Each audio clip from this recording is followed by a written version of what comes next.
कुंडलेश्वर धाम के मंदिर की कहानी द्वापर युग से जुड़ी है। टीकमगढ़ से लगी हुई बानपुर रियासत के राजा बाणासुर की बेटी राजकुमारी उषा भगवान भोलेनाथ के दर्शन करने के लिए रात्रि में 12 बजे कुंड पर आती थी। जैसे ही इसकी जानकारी राजा को लगी कि उनकी राजकुमारी रात्रि 12 बजे घोड़े पर सवार होकर कहीं जाती है, तो उन्होंने अपने गुप्तचर लगा दिए। गुप्तचर ने राजा को बताया कि राजकुमारी प्रतिदिन रात्रि 12 बजे उषा कुंड पहुंचती है, जहां पर वह पानी के अंदर समा जाती है और 1 घंटे के बाद बाहर निकलती है। तब राजकुमारी के पिता ने पूछा, आप कहाँ जाती हैं? तो उन्होंने बताया कि वह भगवान भोलेनाथ की पूजा अर्चना करने जाती हैं। इसी तरह एक और किंवदंती भी है कि एक दिन भगवान भोलेनाथ राजकुमारी उषा से प्रसन्न हो गए और उन्होंने कहा कि आप जो मांगना चाहती हैं मांग लीजिए। तो उन्होंने उनसे कहा कि जिस तरह आपने दर्शन देते हैं उसी तरह आजमन को भी दर्शन दीजिए। वहीं से भगवान भोलेनाथ उषा कुंड के बगल में प्रकट हो गए, जहां कूड़ा देव के नाम से पूजा जाने लगे। आज शिवधाम कुंडलेश्वर के रूप में उनकी पूजा अर्चना होती है। ऐसा भी है कि हर वर्ष शिवलिंग बढ़ता है कि भगवान भोलेनाथ का यह शिवलिंग प्रति वर्ष बढ़ता है। साहित्यकारों का मानना है कि बताते हैं कि टीकमगढ़ की रियासत के तत्कालीन शासक राजा वीर सिंह देव ने अपने होम मिनिस्टर अश्विनी पांडे को आदेश दिया कि शिवलिंग की खुदाई की जाए। उन्होंने बताया कि जब शिवलिंग की खुदाई करीब 31 फीट तक की गई तो उसमें पाया गया कि जलहरी हर 5 मिनट पर मिली है और वह टूटी हुई मिली है। इससे यह सिद्ध होता है कि शिवलिंग लगातार बढ़ रहा है। उन्होंने बताया कि जब राजा वीर सिंह को भगवान भोलेनाथ ने स्वप्न दिया तो उन्होंने आकर के उसकी खुदाई को बंद कर दिया और मंदिर का निर्माण करवाया। आज मंदिर व परिक्रमा छोटा हो गया है। कुछ वर्ष पहले भव्य मंदिर शिखर का निर्माण करवाया गया था। मंदिर का संचालन पब्लिक ट्रस्ट करती है। टीकमगढ़ रियासत के महाराजा ने सन 1980 में यह ट्रस्ट का गठन कर मंदिर की व्यवस्था सौंप दी थी। ट्रस्ट के प्रथम अध्यक्ष के जन समूह द्वारा महाराज श्री ज्ञानेंद्र सिंह जुदेव उर्फ गिन्नी राजा को अध्यक्ष बनाया गया। ट्रस्ट में वर्तमान में 2200 आजीवन सदस्य हैं, जिनके द्वारा कार्यकारिणी का चयन 3 वर्ष के लिए किया जाता है।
जी, मेरा नाम सुरेंद्र सिंह भदौरिया, शिवधाम कुंडेश्वर निवासी हूँ और ये भोलेनाथ की नगरी है। यहाँ पर जो मंदिर है आप पीछे देख रहे हैं, ये स्वयंभू यहाँ स्वयं प्रकट हुए भोलेनाथ का मंदिर है और ऐसी मान्यता है द्वापर युग से ही भोलेनाथ ने यहाँ दर्शन दिए। पास में ही बाणासुर महाराज जी थे, बानपुर नरेश, उनकी पुत्री थी राजकुमारी। उषा, वो एक मंदिर के पीछे ही कुंड है, उसमें मध्यरात्रि को वो दर्शन करने आया करती थीं। पानी में उनके लिए रास्ता बन जाया करता था, ऐसी किंवदंती है। और भोलेनाथ हर साल एक चावल के बराबर बढ़ते हैं। वर्ष में यहाँ कई आयोजन होते हैं। जब राजकुमारी दर्शन करने आया करती थी, महाराज साहब को पता चला, सैनिकों द्वारा बताया गया कि राजकुमारी रात्रि में कहीं जाती हैं। सैनिकों को लगाया, उनने पता किया, राजकुमारी से पूछा तो उन्हें बताया कि भोलेनाथ की दर्शन करने हम जाते हैं। और उषा की भक्ति से प्रसन्न होकर भोलेनाथ ने उन्हें वरदान मांगने के लिए दिया। तो उन्होंने मांगा कि जैसे प्रभु हमें दर्शन देते हो, ऐसे आम जनमानस के लिए दर्शन दीजिए। यहाँ भोलेनाथ प्रकट हुए, एक ओखली में प्रकट हुए थे, जिसमें औरतें धान कूटती थी बुंदेलखंड में, काफ़ी प्राचीन बात है। उसके बाद ओरछा महाराज ने यहाँ खुदाई करवाई, 13 फीट तक खुदाई की, उसमें 7 जरानियाँ निकलीं। भगवान भोलेनाथ ने स्वप्न दिया कि आप यहीं मंदिर बनवाएं। फिर महाराज ओरछा नरेश ने यहाँ मंदिर का निर्माण कराया। और प्रतिवर्ष शिवरात्रि, संक्रांति, एकादशी, जल विहार ऐसे बड़े पर्व मनाए जाते हैं। और समूचे बुंदेलखंड से नहीं, पूरे भारत से लोग यहाँ दर्शन करने आते हैं और उनकी यहाँ मनोकामनाएं पूर्ण होती हैं। जानकारों ने जो रिसर्च किया है, यो शिवलिंग का पाषाण अपने महाकाल का है, वही भोलेनाथ का है, ये कुंडेश्वर धाम का है। इसीलिए इन्हें 13वें ज्योतिर्लिंग में बुंदेलखंड में पूजा जाता है। और स्वयंभू हैं ही, किसी के द्वारा स्थापित नहीं किए गए हैं। तो मान्यता है, लोग बहुत दूर दूर से यहाँ आते हैं। और सुबह से शिवलिंग गीला ही मिलता है, ऐसी मान्यता है। तो स्वाभाविक है, कोई ना कोई मध्यरात्रि को दर्शन करने आज भी आता है। तो सही है कि शायद राजकुमारी उषा ही आज भी दर्शन करने यहाँ आती हों, और उन्हीं के कारण आज पूरे भारत के लोगों को भोलेनाथ के शिवलिंग के दर्शन हो रहे हैं। ये हमारे लिए सौभाग्य की बात है, उनके पुण्य प्रताप से यहाँ दर्शन हमें हो रहे हैं। जी बिल्कुल, पूरे भारत से लोग आते हैं, काफ़ी संख्या में यहाँ दर्शन करने लोग आते हैं। उनकी मन्नतें पूरी होती हैं, मनोकामना उनकी पूर्ण होती हैं। मैं स्वयं उसके लिए प्रमाण हूँ। प्रतिदिन 1 लोटा जल चढ़ाता हूँ और वहाँ हाजिरी लगना अति आवश्यक है। और लोग आते हैं टीकमगढ़ से भी, प्रतिदिन सुबह 5 बजे यहाँ दर्शन करने के लिए आ जाते हैं लोग। सुबह अभिषेक के पहले यहाँ लोग आ जाते हैं। ब्रह्म मुहूर्त में प्रतिदिन यहाँ रुद्राभिषेक होता है, जो मंदिर द्वारा किया जाता है, पुजारी करते हैं। उसके बाद मंगला आरती होती है, तो उसमें भी काफ़ी संख्या में लोग सुबह से ही उपस्थित होते हैं। और बुंदेलखंड तो समूचा आता ही है, पूरे भारत से भी लोग यहाँ दर्शन करने के लिए, अपनी मनोकामना के लिए यहाँ लोग आते हैं। यहाँ 3 दिन का कुंडेश्वर महोत्सव संस्कृति विभाग मध्य प्रदेश शासन के द्वारा आयोजित होता है, जो शिवरात्रि के टाइम पे। और वर्ष में शिवरात्रि, संक्रांति और देवउठनी एकादशी, जल विहार ऐसे कई आयोजन होते हैं। कई कथाएं भागवत भी यहाँ होती हैं। और बड़े बड़े संत भी यहाँ दर्शनों के लिए भोलेनाथ के आते हैं। अयोध्या जी से आते हैं, वृंदावन जी से आते हैं, सब जगह से संत दर्शन करने के लिए भी यहाँ आते हैं। उनने लगभग 13 फीट खुदाई हुई थी, तो 7 जरारी निकली थी 13 फीट में लगभग। फिर भगवान ने उन्हें स्वप्न दिया। वो चूँकि ऐसी मान्यता है कि वो यहाँ से निकाल के शिवलिंग को और किले में ले जाना चाहते थे। तो भगवान ने फिर स्वप्न दिया, तो उनने यहाँ पर मंदिर का निर्माण करवाया। छोटा था मंदिर, पर अभी कुछ साल पहले ये गुम्बद बड़ी बनाई गई है। और ये सत्य है कि एक चावल के बराबर भोलेनाथ बढ़ते हैं। जो जब हम छोटे थे तो अपने बुजुर्गों से पूछते थे, तो वो बताते कि हमने इस तरह जल चढ़ाया है। जो 80-90 के उम्र के लोग थे, तो वो बताते थे कि हमने इस तरह जल चढ़ाया है। वो आज इस तरह जल चढ़ाना पड़ रहा है, तो ये भी प्रमाण है। और जो 7 जरारी हैं वो जो निकली थी, वो भी शिवलिंग के बढ़ने का प्रतीक चिन्ह है। मैं टीकमगढ़ से मुन्ना लाल मिश्रा भगवान कुंडेश्वर नाथ के इस दरबार में आपको अवगत कराना चाहता हूँ। कुंडेश्वर की पृष्ठभूमि, कुंडेश्वर भगवान की पृष्ठभूमि उद्भव कैसे हुआ, इस संबंध में मैंने एक छोटी सी कविता लिखी है। उसमें भगवान भोलेनाथ का इतिहास अंकित है, कृपया सुनिएगा। सदाशिव कुंडेश्वर स्वयंभू कुंडेश्वर, सदाशिव कुंडेश्वर स्वयंभू कुंडेश्वर, कहाते नीलेश्वर सदाशिव कुंडेश्वर, सदाशिव कुंडेश्वर। संग विराजी गौरी प्यारी, नंदी रूप सवारी, वो कृपा निधि भोले शंकर हैं, हरते पीरा सारी। मलयगिरी चंदन सोहे, माते भस्मी धारी, आन विराजे कुंडेश्वर में, जगत नियंता धारी। स्वयंभू कुंडेश्वर सदाशिव कुंडेश्वर, कूड़े से प्रकट भये लिंग रूप आकारी, और धीरे धीरे बड़े स्वयंभू अक्षत रूप सवारी। शाश्वत कुंडेश्वर महाशिव कुंडेश्वर, करें परिक्रमा सरता तेरी, करें परिक्रमा सरता तेरी, यह जमरार कहाती, और खेराई की बेल पत्री, शिव को खूब सुहाती, शिव को खूब सुहाती। और विनय करे जो तन मन, विनय करे जो तन मन से, चाहत पूरी हो जाती। सदाशिव कुंडेश्वर स्वयंभू कुंडेश्वर, भवानी शंकर वंदे सिद्धा विश्वास रूपड़ो, यमासितो ही बकुड़पी चंदा सर्वत्र वंदते। भक्तगणों, आप जानते हैं ये विशाल मंदिर आप जो देख रहे हैं, ये कुंडेश्वर भगवान का मंदिर है, जो स्वयंभू कुंडेश्वर हैं। भारत में ही नहीं, विश्व के एक ऐसे महा स्वयंभू कुंडेश्वर हैं जो जमीन से प्रकट हुए हैं। ऐसी मान्यता है कि इस कुंडेश्वर धाम में जो भोलेनाथ शंकर जी प्रकट हुए हैं, उस संबंध में एक यहाँ पर एक गांव था, टोली थी। यहाँ पे एक महिला अपने धान कूट रही थी, तो उस ओखली में से खून आया। खून आते ही वो घबरा करके गांव में गई, और गांव में जाते ही उसने लोगों को बुलाया कि यहाँ खून आ रहा है इस ओखली में। तो वो गांव के लोग आए, तो वहाँ से उस ओखली में से शंकर जी की प्रतिमा प्रकट हुई, और उस ओखली में से ही कुएं से जो प्रतिमा को ढांक गई थी वो, तो तभी से इसका नाम कुंडेश्वर नाम पड़ा है। यहाँ एक दूसरी किंवदंती कहें या ये प्राचीन कहावत है कि जो बाणासुर था, जो रामायण काल का बाणासुर था, वो यहाँ से करीब 8 किलोमीटर 10 किलोमीटर दूर बानपुर ग्राम पड़ता है। बाणासुर वहाँ का राजा था, उसकी पुत्री थी उषा।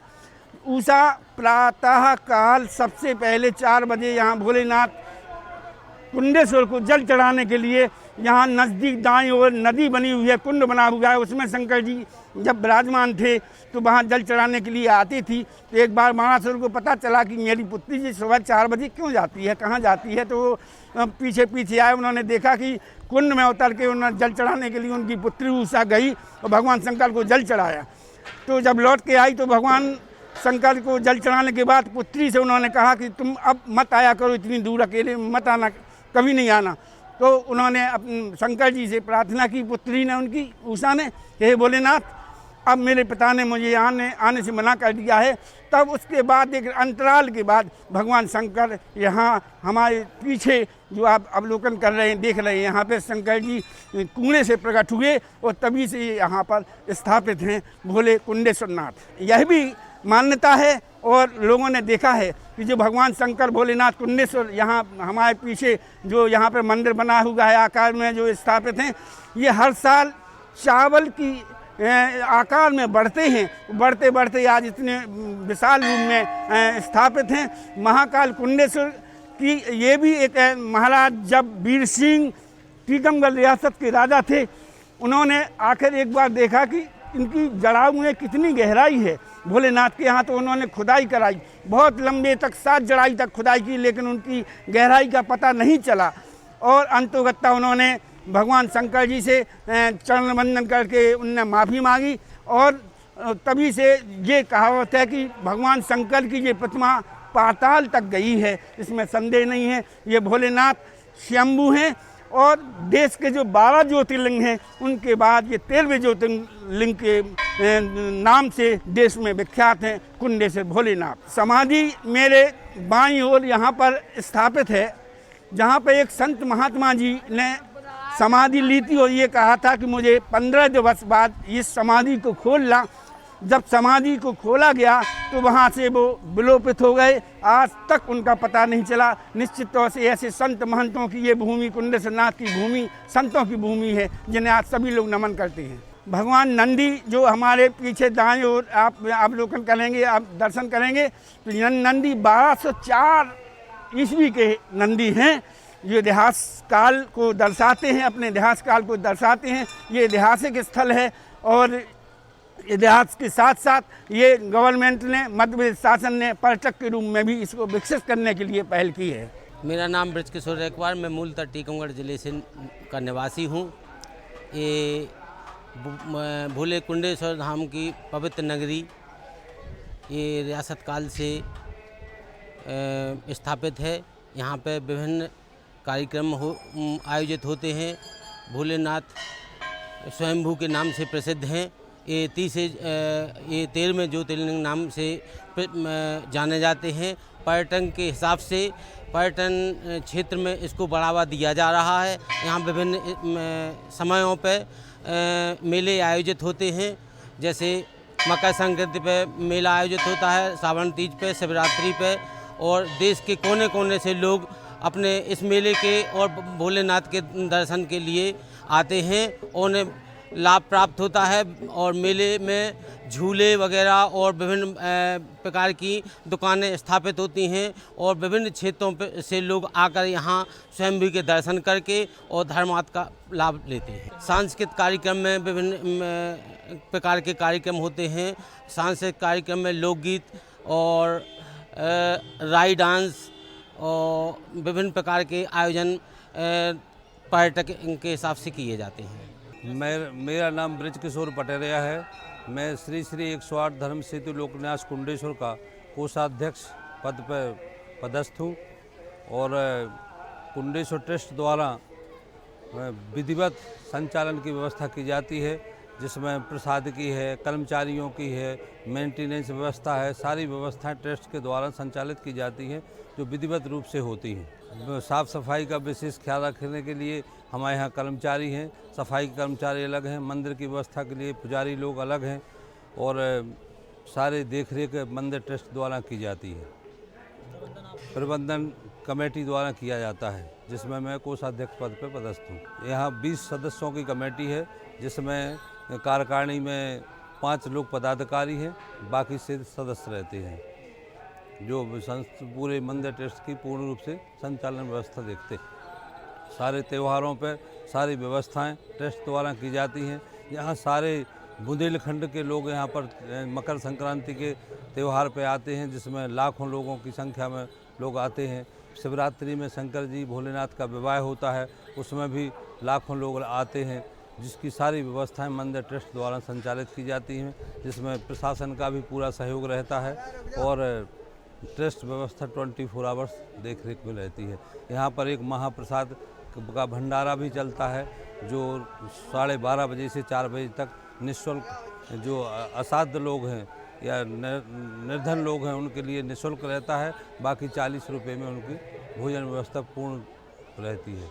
मंदिर की सुरक्षा के लिए हमारे यहाँ रात में भी गार्ड रहती है और पूरी व्यवस्था संचालन होती है, उसमें ट्रस्ट पूरी देखरेख करता है। आपका शिवरात्रि पे सांस्कृतिक विभाग द्वारा संचालित होता है, उसमें शासन अपनी तरफ से कार्यक्रम करता है। मंदिर ट्रस्ट द्वारा अलग से संचालित होते हैं, जो अपने क्षेत्रीय कार्यक्रम जैसे बुंदेलखंड के हैं, बुंदेलखंडी हैं, तो क्षेत्रीय कार्यक्रमों की व्यवस्था मंदिर ट्रस्ट द्वारा की जाती है। आप देख रहे हैं हमारे पीछे जो जमड़ान नदी बहती हुई चली आ रही है और ये नदी के बाद जो दाएं ओर जो कुंड बना हुआ है, ये कुंड बहुत ही ऐतिहासिक और प्राचीन है।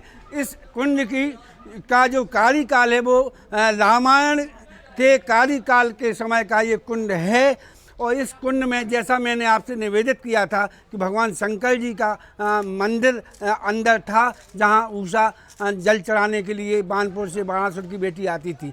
ये कुंड बहुत ही गहरा है, इसकी थाएँ अभी तक कोई भी नहीं ले पाया। इसका इतिहास है, कोई भी इसकी थाएँ नहीं ले पाया। बहुत से ऐसे उपक्रम हुए हैं कि इसकी थाएँ का पता लगाया जा सके, किंतु थाएँ कोई भी नहीं ले पाया है। और ये कुंड बहता हुआ आगे जाता है तो जामनी नदी से इसका संगम हो जाता है, समागम होता है। ये कुंड चारों ओर सूखा कितना ही पड़ जाए प्रदेश में या हमारे ज़िले में, किंतु इस कुंड की ये विशेषता है कि ये कुंड कभी सूखा नहीं है। ये कुंड अपने जो स्वरूप जो आज है इसी स्वरूप में रहता है। ये इसी तरह का पानी इसके ऊपर भरा रहता है। आप एक दूसरी ओर आप टेकरी का भी आपको हमने अवलोकन कराया। टेकरी का सिद्ध मंदिर है जो हमारे बाएं तरफ है। ये टेकरी का मंदिर बहुत ही प्रसिद्ध है। यहाँ पे एक महंत जी थे, हमारे यहाँ जो महंत जी थे बहुत राजाशाही ज़माने में, तो महात्मा जी जो संत थे उन्होंने यहाँ समाधि ली। शुद्ध टेकरी के नाम से आज भी ये विख्यात है। बहुत ही प्राचीन मंदिर है, आप देख सकते हैं। और जो चारों प्राकृतिक रमणीक जो कुंडेश्वर का जो परिदृश्य आप चारों देख रहे हैं बहुत ही लुभावन है।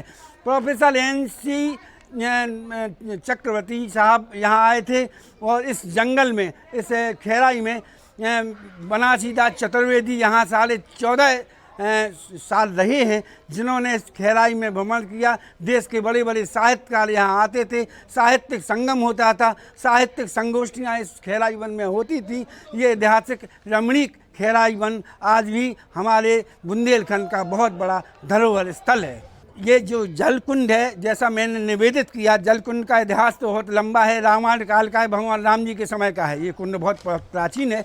और यहाँ जब रियासत रही हैं टीकमगढ़ रियासत के काल में, यहाँ महारानी टीकमगढ़ के किले से आती थी। जहाँ पे हम खड़े हैं इसके नीचे एक हॉल बना हुआ है, रानी यहाँ आती थी, उनका स्नान करने का ये हॉल, यहाँ बगल में कपड़े वगैरह बदलने के लिए ये हॉल उनका व्यक्तिगत यहाँ राजा की महारानी के लिए ही निर्धारित बना हुआ था। ये ऐतिहासिक तौर से आज भी ये संरक्षित है। और चारों ओर आप देख रहे हैं जो विभिन्न प्रकार के जो पेड़ लगे हुए हैं, ये कालजयी पेड़ हैं, बहुत प्राचीन पेड़ हैं। यहाँ खैल के पेड़ हैं, यहाँ चंदन के पेड़ हैं, यहाँ विभिन्न प्रकार की औषधियों के पेड़ हैं जो रिसर्च के लिए बहुत महत्वपूर्ण हैं। वाकई में कुंडेश्वर धाम अद्भुत है। इस कार्यक्रम के जरिए हमने आपको यहाँ के धर्म दर्शन के बारे में बताया, इतिहास के बारे में बताया, धर्म संस्कृति और परंपरा के बारे में हमने आपको बताया है। जलकुंड की गहराई को भी हमने समझने की कोशिश की कि इसकी वाकई में गहराई कितनी है। शिवलिंग को लेकर कई महत्वपूर्ण बातें हैं, कई तथ्य हैं, रोचक कहानियां हैं और उस कहानी को भी हमने बताने की कोशिश की कि कैसे ये शिवलिंग सालों से, सनातन काल से पूज्य है और यहाँ पर धर्म दर्शन के लिए लाखों की तादाद में भक्त आते हैं। हर साल चावल के दाने बराबर यहाँ पर शिवलिंग बढ़ता है, जो कि सालों से बढ़ता चला आ रहा है। तो आज के हमारे इस खास कार्यक्रम में धर्म दर्शन हमने शिवलिंग का कराया, कुंडेश्वर धाम का कराया। आज के इस कार्यक्रम में इतना ही। नमस्कार।